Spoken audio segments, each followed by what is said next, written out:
I rushed to drive back home to grab my passport in time for my flight to Paris. But as I reached the door, I froze. I heard my husband on the phone with his mistress, laughing loudly as he said, "Tell little Lisa that Daddy will be moving in with you both very soon." My heart clenched like it was being crushed. I quietly turned and walked away. That night, I placed a call to the emergency team. The next morning, I watched as his lawyer showed up at my house in a panic. I'm 38 years old, Ashley Grant, CEO and founder of Peak Pulse, a heart rate monitoring platform for mountain climbers. My husband Barrett and I live in a lakeside villa in Lake Forest, Illinois, where, on summer mornings, sunlight filters through the oak trees and reflects off the glassy water. Barrett is the CFO of Novalink Systems, a mid-sized tech firm, busy but stable. Though we don't have children, we've always felt whole with our dog, Ranger, 8 years old, by our side to share every joy and sorrow. This morning, I was preparing to fly to Paris to attend the Global Mountaineering Summit, where I'd be delivering the opening keynote. I wore a white trench coat and pulled a red suitcase printed with the Peak Pulse logo, the symbol of 12 years building the company from scratch. Juliet, my assistant and close friend, called, her voice bright. "Projector, documents, passport all packed?" I laughed. If I forget my passport, the universe must be testing me. We chuckled, lightly, like every morning before a business trip. I kissed Ranger goodbye before driving out the gate. At O'Hare Airport, I opened my bag. The passport wasn't in its usual pocket. A cold hollowness spread through my chest. I sighed and decided to turn back toward Lake Forest. Maybe I'd left it in my office drawer. As the car turned into the villa's driveway, I saw the garage door open, Barrett's car still parked. I was briefly surprised. He should have been at the office. I stepped inside, softly calling, "Ranger." He came running, tail wagging, then stopped dead when a voice echoed from the study. I'd never seen him react like that. I crept closer and heard Barrett's voice, low and urgent over the phone. "I have to leave her before she finds out. If she knows first, I lose everything." My heart clenched. I froze, pressing myself behind the wine cabinet. My breath caught in my throat. His voice continued, light, reassuring. "Sienna, I'll take care of everything. She doesn't suspect a thing. Tell Lisa her dad will be moving in with you too soon." I went numb. Lisa? He was calling himself Dad, to a 3-year-old I'd never heard of. The house suddenly felt foreign, like I was standing in another world, one where I was no longer a wife, just a name in a negotiation between two people.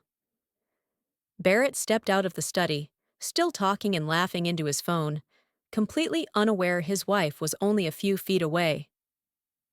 Ranger whimpered softly, so quiet only I could hear it, like the sigh of a sixth sense.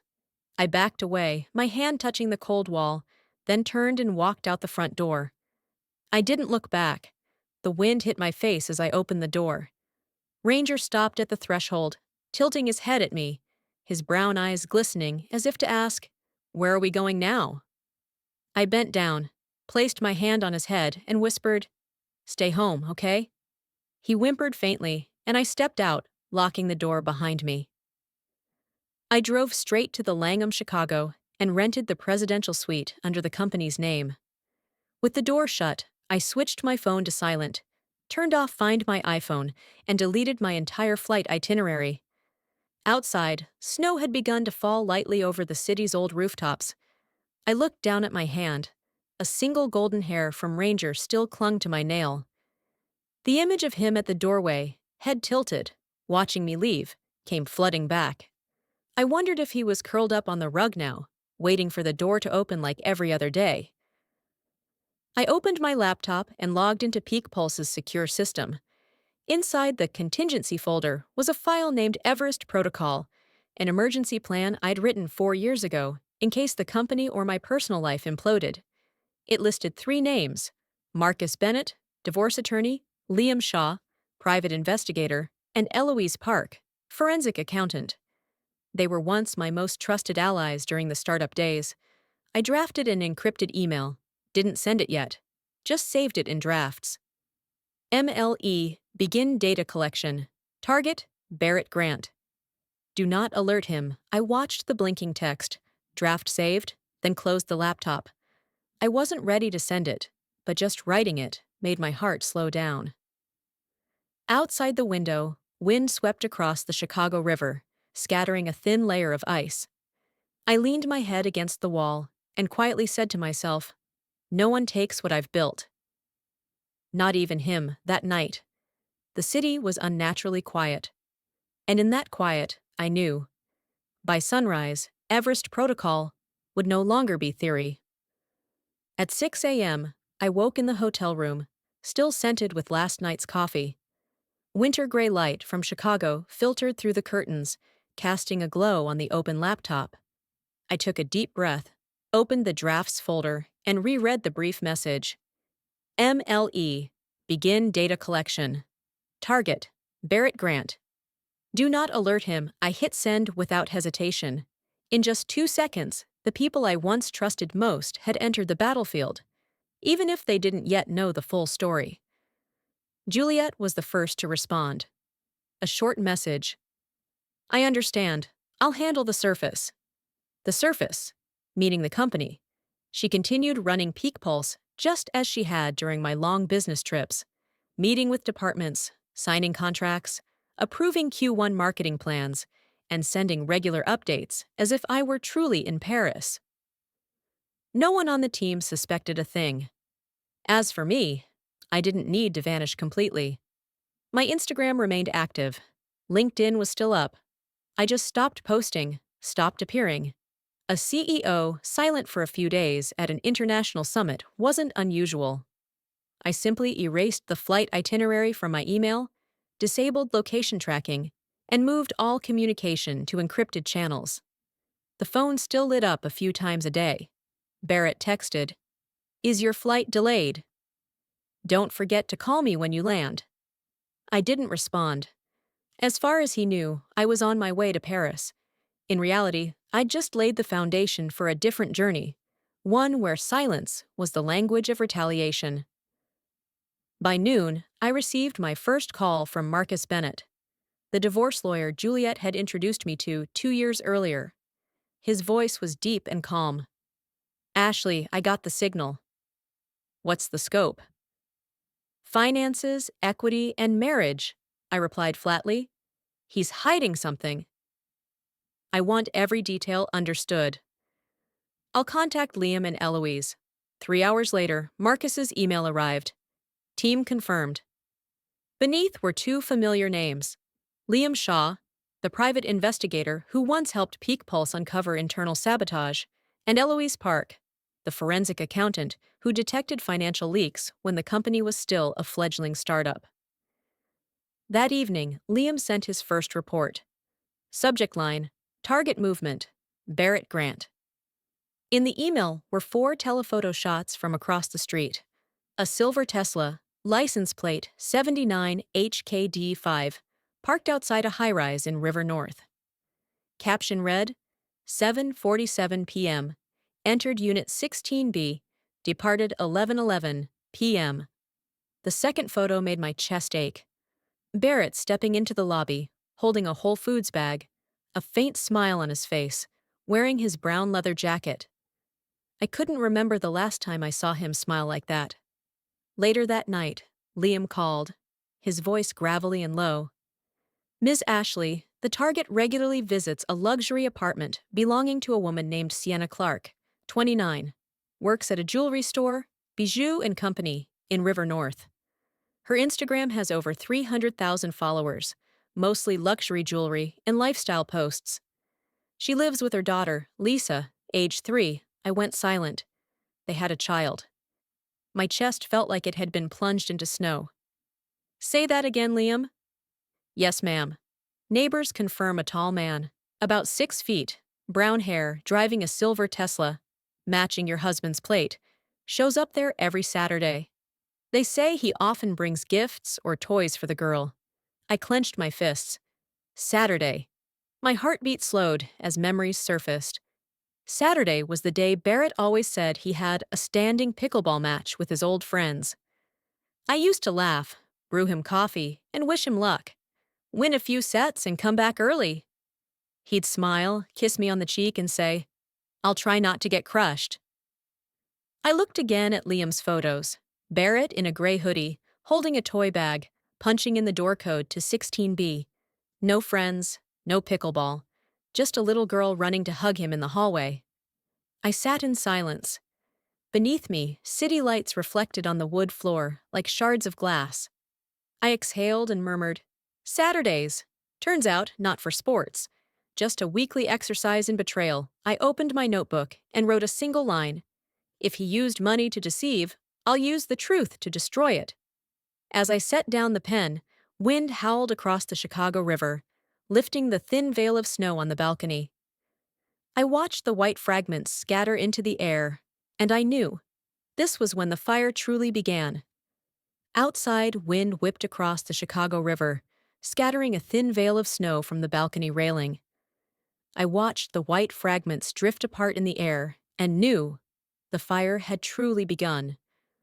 2 days later, my phone lit up with a message from Eloise Park, the forensic accountant I trusted most with numbers. A single line. "We need to talk." Urgently, I opened a video call, and Eloise's face appeared, screen glow reflecting on her thin-rimmed glasses. Behind her, a half-finished Excel sheet and folders of bank records. "Ashley, I just reviewed Barrett's personal spending reports that Marcus sent over. There's a strange pattern of transfers.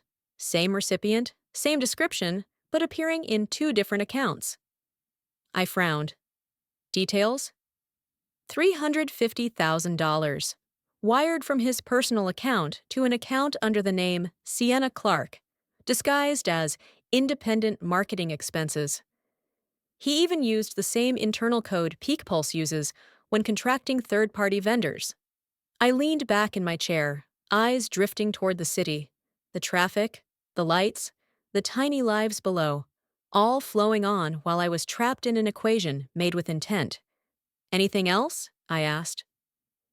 Eloise typed a few lines and shared her screen. Data tables mixed with equity symbols and transaction flags. "There's something else. I discovered Barrett still owns 5% of Peak Pulse on paper." My eyes narrowed. "That's impossible. I transferred all voting rights to the company 5 years ago." "Yes, but he retained temporary proxy. Remember? During your first fundraising round, you had him hold the shares under his name to reduce business income tax. I don't think he ever voided that proxy, and now he's using it to receive dividends directly." I froze. A draft from the window crept in, and the crackling in my chest grew sharp. What I once viewed as trust had become the perfect crevice for betrayal. Eloise continued, her voice lower. "Ashley, he's exploited that proxy to draw over $1.1 million in fake transactions, diverting funds to an offshore account in the Cayman Islands." I traced it, all signed using the still active trustee authorization. My hand gripped the edge of the table, head spinning. This man who once held my hand, who signed the first Peak Pulse contract with me, was now using that same signature to bleed my company dry. "He's using the very shares you entrusted him with to siphon money out of your company," Eloise said softly. I didn't respond right away. Only the ticking of the wall clock echoed, a steady, cold heartbeat. Finally, I asked, my voice slow, frozen like someone who'd walked out of a fire still intact. "Eloise, I want to know everything about the woman named Sienna Clark." Silence hung in the air. Then Eloise nodded, her fingers already typing. "You'll have it." Personal and financial. When the screen went dark, I stared down at the white carpet where a few snowflakes had slipped through the window draft. $350,000 was just a number, a faded sketch of a much larger crime, the crime of deception measured in decimals. I whispered to myself like a vow, he didn't just betray me. He's stealing the one thing I built with my soul. And this time, I won't stay quiet. Ranger was probably still curled up on the rug in the Lake Forest house, waiting for the door to open like always. I imagined his brown eyes, the only honest thing left in this world of lies, and promised myself, tomorrow morning, I'll start looking for The woman named Sienna Clark. I didn't sleep all night. In my mind, numbers, images, and Eloise's voice blended together like rain hitting a windowpane. With each tick of the clock, I grew more certain. It was time to face that woman, not out of rage, but to end the blindness both of us had been living in. I picked up my phone and found Sienna's Instagram. Over 300,000 followers, hundreds of radiant posts, gold bracelets, rosé glasses, smiles and glow. The kind of glow only those never deceived can still wear. I tapped the message icon and typed slowly, carefully, "You are sleeping with a married man. We need to meet, no greeting, no emojis, just one sentence, sharp as a surgeon's cut." I hit send. Less than 2 minutes later, seen. The next morning, I chose a cafe near Lake Michigan, where morning light reflects off the water, and old folks with dogs sip lattes in peace. No one would guess that here, two women would awaken from a shared illusion. I picked a corner table by the window. In front of me, a brown envelope containing photos, wire transfer receipts, and emails Barrett had sent me. Enough to shatter 2 years of layered deceit. I was stirring in my second spoon of sugar when Sienna walked in. No Instagram story, no heavy makeup, just a gray sweater, hair tied low. She looked around, paused briefly upon spotting me, then approached. Her face was beautiful and tired. I gave a faint nod. "Thank you for coming." She sat, fingers twisting her purse strap. "I don't know what you want." I met her eyes, voice even. "He told you we've been separated for 4 years, didn't he?" Sienna stayed silent, eyes on the steaming coffee cup. A drop of water fell onto the metal spoon. A sound so quiet it chilled me. I slid the envelope toward her, not fast, not slow, just enough to stretch the silence into something heavier. "This proves he still lives with me," I said, "that he used my company's funds to pay you and lied about his finances." "I don't need an apology. I need the truth." Sienna touched the envelope. Her hands trembled. "Are you threatening me?" I held her gaze, voice calm enough to sound like advice. "No, I'm giving you a choice." I paused long enough for her to look up. Her brown eyes widened, shimmered with fear and confusion. "If you don't testify," I continued, "I'll send all this to the press. And when that happens, your sponsors, your brand deals, they'll walk." She bit her lip, inhaled sharply. Outside the window, wind scattered dead leaves across the sidewalk, fluttering between two women seated across from each other, one who'd lost her husband, the other about to lose her fantasy. Sienna whispered, almost sobbing. He said they were really separated." "I didn't know you were still there. I thought he was lonely." I clutched my coffee cup until the porcelain rim squeaked. "You're not the only one he fooled. But you're the only one who can help end this." She closed her eyes, mascara streaking down her cheek. Then she nodded faintly. "I'll tell the truth. You don't need to threaten me. I want to be free of him too." I nodded. "Good. Then let's both get free." I stood, leaving the envelope on the table. Morning light streamed through the glass, casting a glow over her now cold coffee. As I stepped outside, the wind blew harder, mist from Lake Michigan hitting my face. Cold, but clean. For the first time in weeks, I could breathe deep. And in that breath, I knew.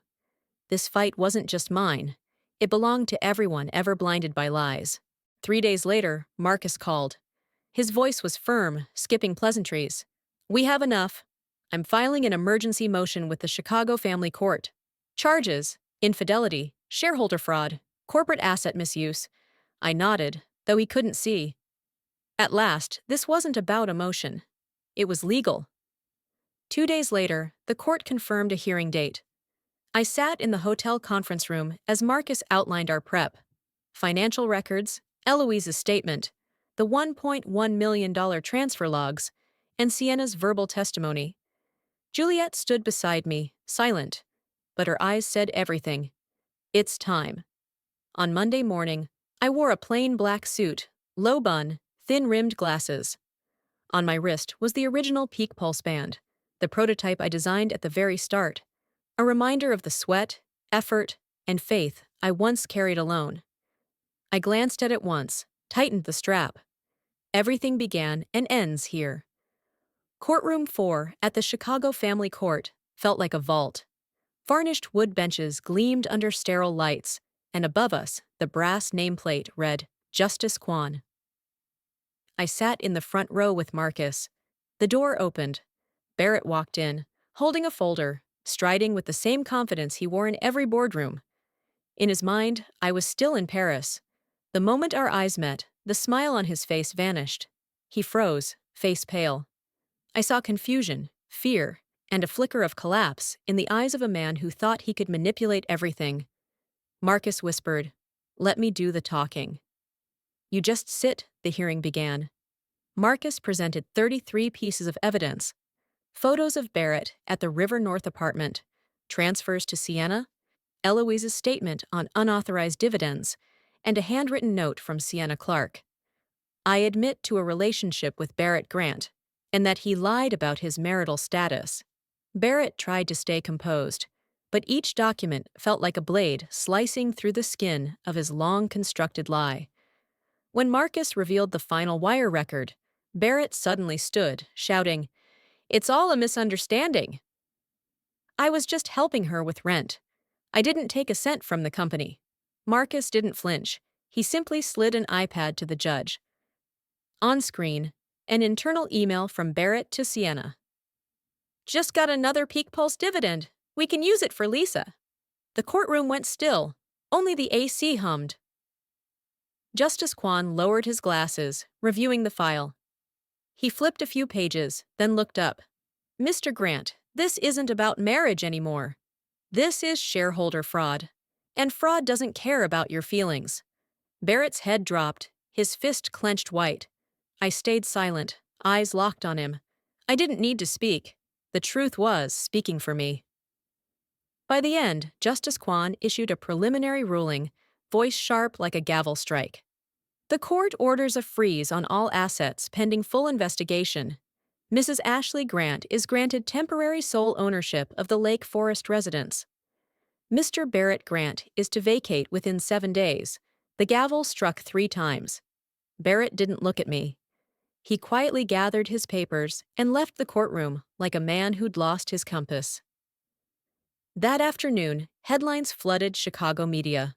Novalink CFO accused of diverting wife's company funds. SEC steps in. On TV, Barrett's image leaving court, head down, flashes popping from a dozen cameras. I stood at my hotel window, watching the streets below. Part of me wanted to cry, but another part felt something new. Not victory, but clarity. For the first time in years, I felt truth on my side. And I knew this was only the beginning of justice. What followed felt like an endless financial thriller, where every bank statement became a blade, and every number a wound. Marcus remained my legal shield, but the one holding the real key was Eloise Park, a woman who could trace the shadow of guilt through a single Excel sheet. 6 months passed. Seasons changed in Chicago. The ice on Lake Michigan thawed, but the investigation around Barrett only thickened. I barely heard anything about him, except for the occasional dry legal column. Meanwhile, Eloise sent me weekly updates, and with each one, another piece of the puzzle flipped over. One morning, she called, her voice sharp and excited. "Ashley, I think I've mapped out Barrett's entire system." I stayed silent, listening to the rapid clack of her keyboard. "He created 3 shell LLCs over the past 4 years," she said. "Shoreview Investments, Midwest Data Partners, and Grant Equity Holdings all have one thing in common: no office, no staff, no real operations. They exist only on paper to receive proxy dividends from Peak Pulse." I closed my eyes for a moment. It felt like staring at a map of the maze I'd been trapped in, only now realizing I'd been led the wrong way from the very first door. "He didn't just take my money," I said. "He used my name to launder it." "Exactly," Eloise confirmed. "I've submitted the records to the SEC and IRS. Both agencies have opened cases on shareholder fraud and income misrepresentation. Marcus should be hearing from them soon for Barrett's summons. I sat still, listening to her pen scratch across paper. The feeling was both bitter and satisfying. Part of me wanted to scream, another part wanted to sleep for a year. 6 months of exhaustion wrapped in spreadsheets and deposit slips. You did well, Eloise, I said softly. Thank you for seeing what I was once blind to. She chuckled gently. No one's blind, Ashley. When we love, we don't look at data. 2 weeks later, the Chicago Tribune published a brief. SEC and IRS officially launch investigation into Barrett Grant, former CFO of Novalink Systems, for alleged shareholder fraud and corporate financial misconduct. Novalink couldn't hold him any longer. The board held a closed-door meeting, and within 24 hours, Barrett was suspended. The company's press release read like a sentence. Novalink Systems has suspended Mr. Barrett Grant from all executive duties pending investigation. We are fully cooperating with authorities. I read the notice on my laptop screen, sipped warm tea, and felt an odd stillness. 6 months ago, his name was on my marriage contract. Now, it was on a federal fraud file. Outside, spring arrived in Chicago. I watched fresh buds break on the trees lining the lake, sunlight flickering across the water like silver coins. Maybe justice doesn't arrive with shouting or revenge, but with the quiet persistence of truth. And I understood. What's stolen through deceit will, in time, be reclaimed through clarity. But what Barrett could never accept was losing to a woman. Just a week after Novalink suspended him, the signs of retaliation surfaced. On social media, anonymous accounts began posting headlines like, Insider, Peak Pulse's female CEO exhibits mental instability, causing internal conflict. Estranged husband tried to help. The post spread quickly, fast enough that a few tech journalists I knew reached out, asking if I was all right. I knew immediately who was behind it. Barrett always believed every battle could be won through public narrative, as long as he got to tell the story first. Marcus forwarded me a copy of his counterclaim. Barrett's lawyer has filed a mental instability defense, claiming you're unfit due to work stress, and that you're damaging his reputation. I read it once, then set the paper down. He's attacking credibility, I murmured. If the public thinks I'm unstable, they'll doubt everything else. Marcus nodded. We need a response, not emotional, but strategic.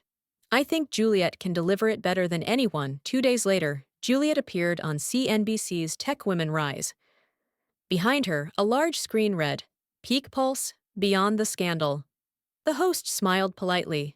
Rumors say Peak Pulse's CEO is facing psychological health issues. What can you tell us? Juliet looked straight into the camera, voice calm and solid. If working hard, staying resilient, and constantly evolving are signs of instability, then I wish more of us were like Ashley Grant. She placed a thin envelope on the host's table, sliding it toward the camera. This is a letter from her personal doctor, who's monitored her for 4 years. She's in perfect health, on no medication, no mental health flags. The only thing she's recovering is women's trust in themselves. The host paused, then smiled faintly. That's quite a statement. The clip lasted 3 minutes, but within 12 hours, it spread across Twitter, LinkedIn, and Reddit. Public opinion flipped. Unstable CEO became CEO under dirty attack. Barrett tried to walk it back, but the more he clarified, the more transparent his lies became.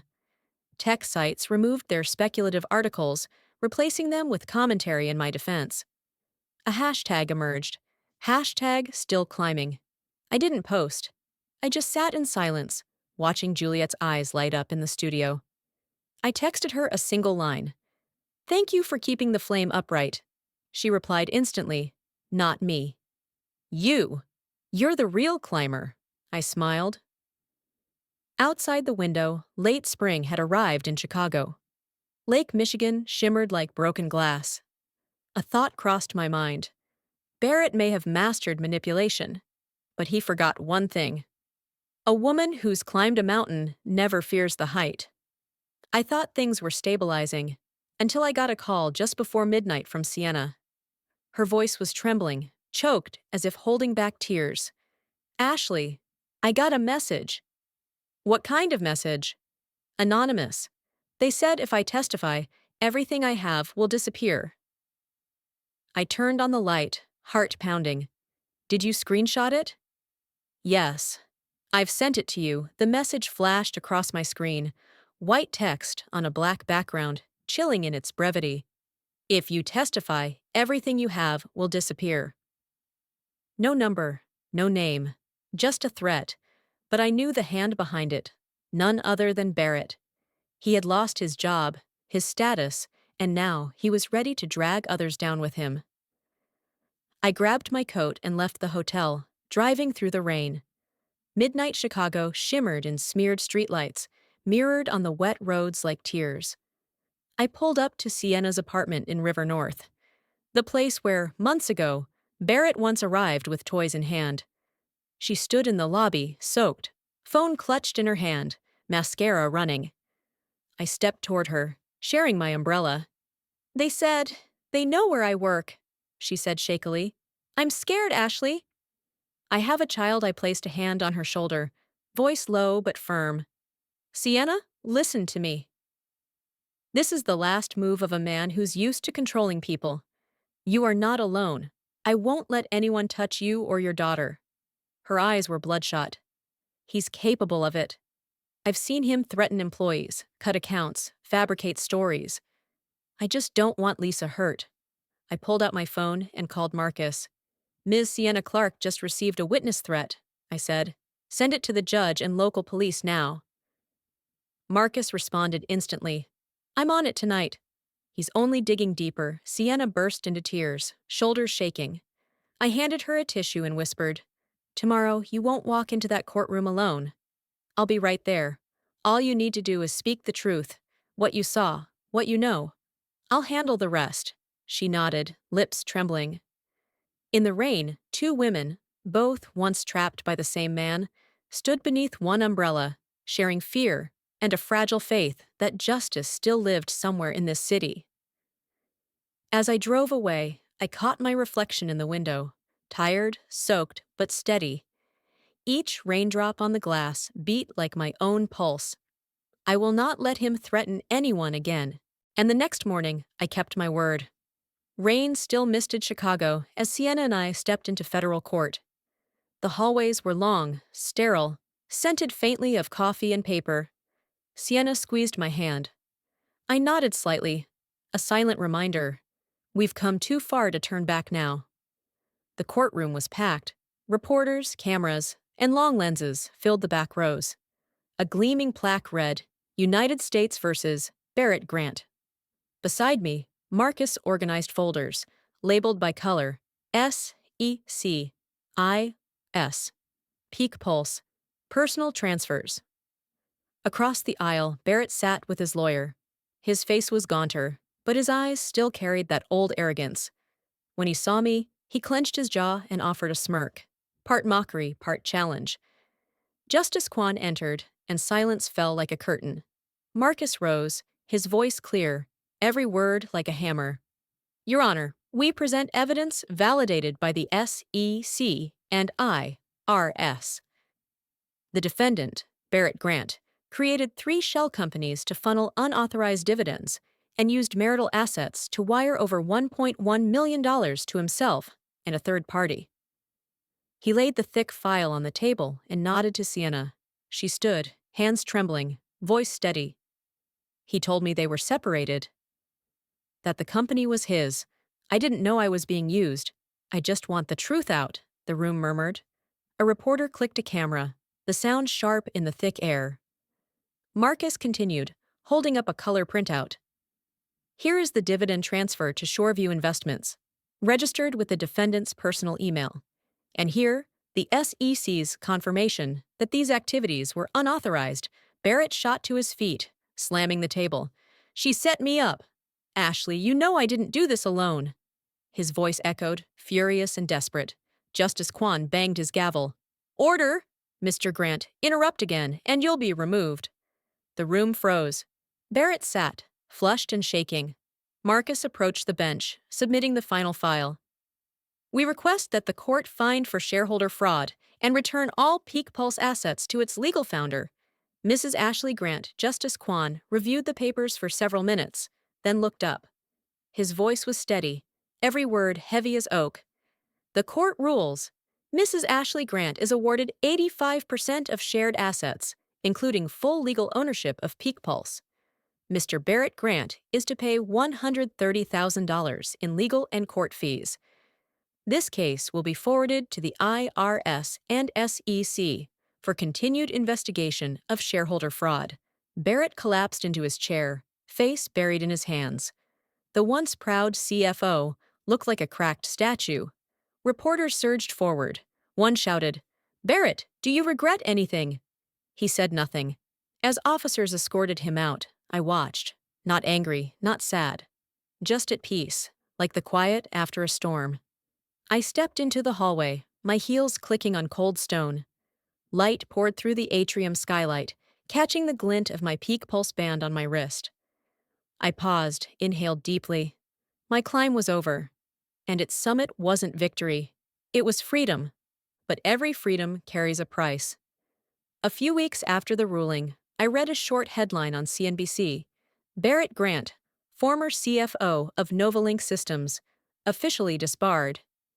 SEC suspends financial and investment privileges for 10 years due to shareholder fraud and tax misrepresentation. The words scrolled across the screen, brief and cold. Just months ago, he was the keynote speaker at annual tech conferences. Now, no company would hire him, no bank would offer credit. Marcus told me Barrett had sold the Tesla, canceled his golf club membership, and eventually slept in his car for weeks before renting a pay-by-the-hour unit in Evanston. All assets frozen, personal accounts drained. A man who once calculated every number to control others now had no number left to live by. I felt neither joy nor pity. Some lessons can only be learned when everything you once called power is gone. As for Sienna, the woman once too frightened to speak in that rainy morning cafe, she became a living testament to the strength of truth. She was temporarily suspended from influencer contracts. Luxury brands cut ties over bad press. But after the trial, the public began to see her differently. Thousands of women left comments. "Thank you for speaking out." One morning, I saw her new video online. Sienna sat in her small apartment, hair tied back, no filters, no studio lights. She spoke directly into the camera. "I once thought I was special.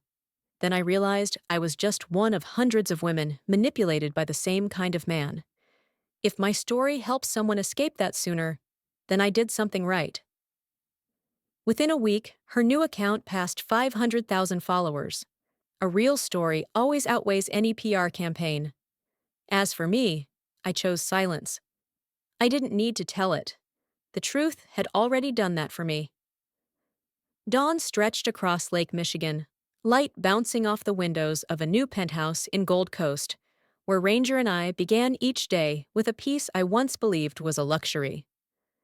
Ranger is now 8, still golden-coated and gentle-eyed, with the same habit of running laps around the rooftop as I do yoga.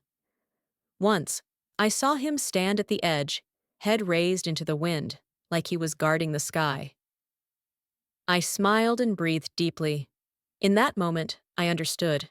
Everything I lost, reputation, marriage, trust, were just the rubble left behind on the climb. And I, in the end, was still here, still climbing, but this time for myself. The summer after, I decided to return to Lake Forest, once the embodiment of every painful memory. Silent dinners, polished lies, and the emptiness between two people who thought they were a team. The 5,000-square-foot villa, with its lawn stretching to the lake, now housed only me and Ranger. I began renovating the house, not to erase the past, but to redefine it. The dark wood walls Barrett had loved, I replaced with matte white and reflective glass, letting light reach every shadow. The study, once where he whispered lies into the phone, became a meditation and reading studio, with hanging vines and a low seat facing the lake. The kitchen, once oppressively silent, now echoed jazz each morning, filled with the smell of black coffee and orange peel. I didn't demolish the house. I simply returned it to its rightful owner. As I rebuilt my home, Peak Pulse revived in its own way. 6 months after the final trial, company stock rose 150% after we launched our AI-powered heart rate tech, now used by climbers and cardiologists nationwide. From those falls, I'd learned how to turn data from pain into a roadmap for growth. At the quarterly press conference, I walked onto the stage, spotlight on my face, a screen behind me glowing with the words, Peak Pulse, still climbing. Juliet, Marcus, and Eloise sat front row, smiling with pride. I took a deep breath, looked at the crowd, and said, not everyone who forgets their passport loses their way. Sometimes it's how we find ourselves. Applause followed, long and warm. But the real sound that echoed within me was my heartbeat, steady, strong, free. In that moment, I realized I was no longer living to prove anything to anyone. I was simply living, and that was the greatest reward of all. Time passed, and I no longer counted the months since the divorce. The milestones of my life were now measured by the laughter of my team, the pace of Ranger steps, and sunny mornings.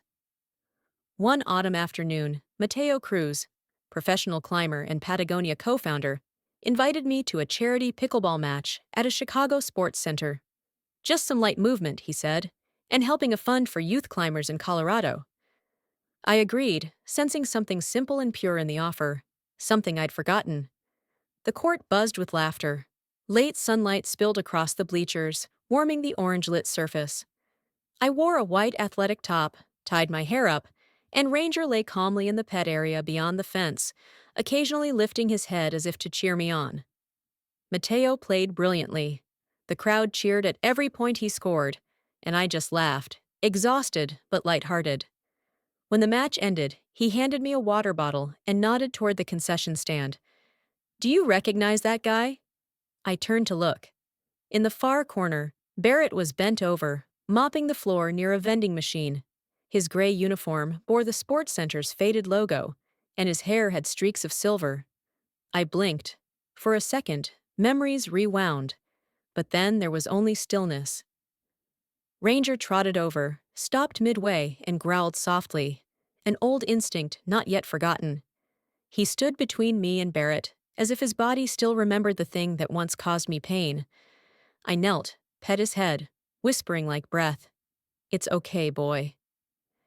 We're safe now. I walked slowly toward the counter. Barrett looked up and saw me. His eyes flickered, then dropped. He said nothing. I placed a cold water bottle on the counter beside him and smiled gently. Not everyone keeps their position forever, Barrett. He stiffened, hand still gripping a damp cloth. I looked at him one more second. Not with triumph, not with anger, but the calm gaze of someone who had let go. Then I turned. Mateo was waiting by the exit, Ranger running ahead, his golden fur catching the sunset. We walked out together, past the sunlit pickleball courts, autumn wind carrying the scent of grass and distant laughter. I looked up at the orange-washed sky, feeling my heart more at peace than ever. In the end, I had won. Not in court, not in business, but in life itself. A month after that encounter, Chicago entered its first winter without Barrett's shadow in my mind. The city shimmered with lights, cold wind slicing through the skyline, but inside me, only warmth remained. That night, Juliet and I sat at a rooftop bar downtown, overlooking traffic flowing like golden ribbons through the streets. On the table, 2 freshly uncorked glasses of champagne, bubbles rising gently into the night. Ranger lay curled at my feet, head resting near my chair, silent like an old friend who knows the journey is done. Juliet laughed, city lights reflecting on her cheek. If someone told you 3 years ago you'd be here, free, running a $250 million company, would you have believed them? I tilted my glass, watching the wine shimmer in the amber light. I forgot my passport, I said, but I found my true worth. Barrett wanted to leave before I found out. Turns out, I was the one who left, with 80% of the assets, and 100% of the freedom. Juliet raised her glass, tapping mine gently, and 100% of the dignity. We laughed together, our laughter rising with the jazz music drifting through the city night. I stood, leaning on the railing, gazing far toward Lake Michigan, where the moonlight danced. In my mind, I saw something else: white cliffs, fierce winds, and a snow-covered peak I once dreamed of climbing as a student. This was my story.